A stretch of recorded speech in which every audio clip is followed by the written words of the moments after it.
Welcome everyone. Today we are going to be discussing one of the most dangerous terrorist organizations that exists. The name is ISIS-ISK, a group that existed in 2015. The group full name is Islamic State Khorasan Province. It was founded in 2015. And so what makes this group so dangerous? The reason is that these fighters believed that the Taliban have gotten too moderate, too soft. They pledged their loyalty to the ISIS and became official branch in this region. The ideology is absolute. They do not want to control one country. They want a global Islamic state. They consider everyone their enemy, which includes Taliban, Iran, Russia, and the West. So what makes this terrorist organization so dangerous? They recruit through social media. They go through encrypted apps and radicalize people entirely online. They also attacked Iran and Moscow alone in 2024. And ever since then, they have been considered as the most dangerous terrorist organization that exists. So let us discuss now what counterterrorism measures have Afghanistan been taking, and is it successful or not? And what impacts does it have on other countries? Let us start. Is a terrorist organization which is rising day by day. It is very far-reaching. It has a far-reaching consequences. It is going towards Afghanistan, Pakistan. It is affecting many countries. It follows extremist ideology. It is like ruling under Islamic Caliphate. It has also increased its recruiting technique. Like it is following media propagandas. Like it is following Twitter, Facebook, Instagram like apps for recruiting people. It has also been traditionally recruited people through different attacks, but it is now changing towards media technology. It is like having a transformation in this. But if there's so many counterterrorism measures and operations happening around the world, why is it that this terrorist organization it just keeps on growing? I have an answer for this. ISKP survives because it is highly flexible. When pressure increases in one area, it shifts to another. It also uses small-scale attacks known as lone wolf or decentralized attacks, which are harder to detect. Okay, but does that mean that traditional military action is not enough to stop this? Let me give you my opinion on this. You know what traditional military means is not enough for countering ISKP-like organization. Countries use intelligence, they use their sharing surveillance like capabilities to counter these type of things. But there are different challenges which remain. They are like constant, which are growing, such as like weak government in the country, like Afghanistan. We can take an example of Afghanistan. Afghanistan has weak internal government structure, which has led these type of organization rising day by day. So can you tell us overall like the threats like ISKP type organizations are being dealt effectively by the countries? Overall, the world is only partially effective in handling the threat of Islamic State, Khorasan Province, ISKP. Military operations, intelligence sharing, and regional counterterrorism efforts have weakened many of its networks, especially in Afghanistan and Pakistan. However, political instability, weak border control, and instability, online recognition still ISKP to recruit and launch attacks. So the threat is managed but not fully eliminated.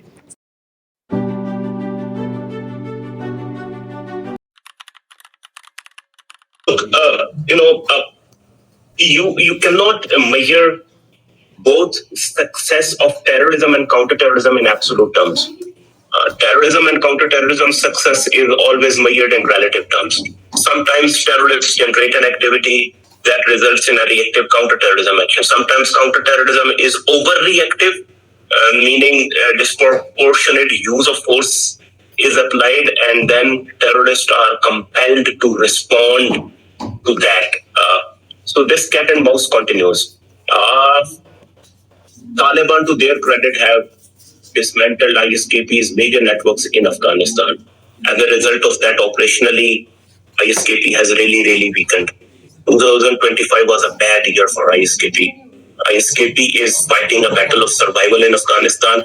It has relocated to some border areas of Pakistan, parts of Balochistan, especially Mastong, in Orakzai in Pakistan, some areas of Bajul and Khyber maybe, but it is surviving in shadows. It is fighting a battle of survival. Pakistani security forces have really done some impressive crackdowns against the group as well, which includes arresting ISKP spokesperson Aziz Bassam, Sharifullah, who was the mastermind of the Abbey Gate attack, who was handed over to the US authorities. I think today or yesterday he has been convicted as well. So things have been difficult for ISKP. 2025 operationally, from communication, propaganda operations standpoint, and from organizational and leadership decapitation standpoints, was very bad year for ISKP. 2026, of course, ISKP has shown some resurgence, some recovery, but this is part and parcel of how terrorism and counterterrorism as a result of that evolves. So Taliban have limited capacity, their exposure is limited, their resources are limited, their experience of dealing with ISKP is not very limited, but of course it's not as good as professional.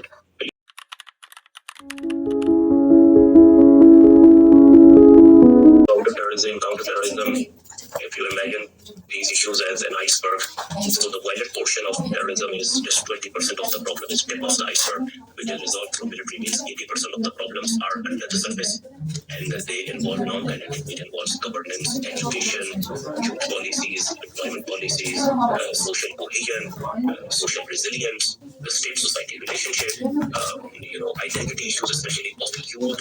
All of this are involved. So a coherent preventing and countering violent extremism policy involves a whole of state and society approach. And 80% of that work is non-kinetic. So as long as political interventions, social interventions, education interventions, governance interventions are lacking, only the use of force alone cannot eliminate terrorism. It recurs and it persists because the only counterterrorism happening is kinetic counterterrorism, and 80% of the work which I just highlighted is less than the desirable amount required. That is why ISKP like threats persist, and it involves social media strategy as well, because all of these narratives now germinate and spread through cyberspaces, social media, encrypted social media platforms, even gaming platforms, Roblox and those chat portions. So there has been this gamification of terrorism as well, and gamification of terrorism where people use cyber means to learn how to shoot on certain.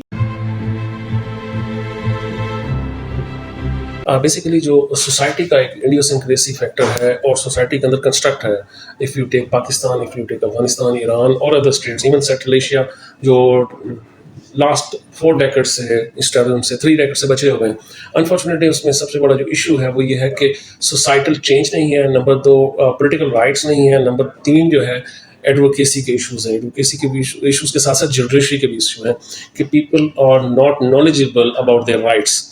Number 5, they are not trained. Education का जो सबसे बड़ा factor है कि जो governments हैं, अगर हम पाकिस्तान की बात करें तो times and again governments change हो रही हैं। जब गवर्नमेंट्स चेंज हो रही हैं तो उनकी जो कंटिन्यूटी ऑफ डेमोक्रेसी है वो नहीं रहेगी, तो इट विल चैलेंज। अब ये एक पॉइंट है, जो 4-5 पॉइंट्स मैंने जब बात की हैं, तो इन टोटलिटी सोसाइटीज़ जो बनी हैं, अगर हम लास्ट 100 ईयर्स की हिस्ट्री देख लें, हमारे पास एथनो नेशनल इशूज़ बहुत ज़्यादा हैं, फिर हमारे inter religious and intra religious, ये 3 फैक्टर हैं।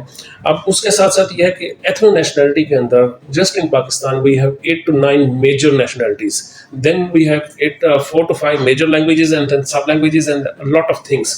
उसकी वजह से जो प्रॉब्लम एवोपरेट हो नहीं सकता, और वो मज़ीद उसके साथ रिलीजियस टच के साथ अगर हम कुछ एरियाज़ के अंदर देखें और ये हमें डिस्टर्ब कर रहा है, तो उसको जब वाइप आउट किया जाएगा, उसको जब वीड आउट किया जाए, then society can prosper. Education, political rights, democratic continuation and then rule of law, ये सारी चीज़ें इसके ऊपर वो करेंगी, मैयर करेंगे। That is Gen Z and the younger generation, because उनको और वो इफेक्ट इस वजह से कि दे नो दिस प्रॉब्लम्स और उनका सोल्यूशन चाहते हैं। उन सोल्यूशंस के लिए the society, academia and everyone has to work. So, in conclusion, I would like to tell ISKP represents a modern and evolving threat.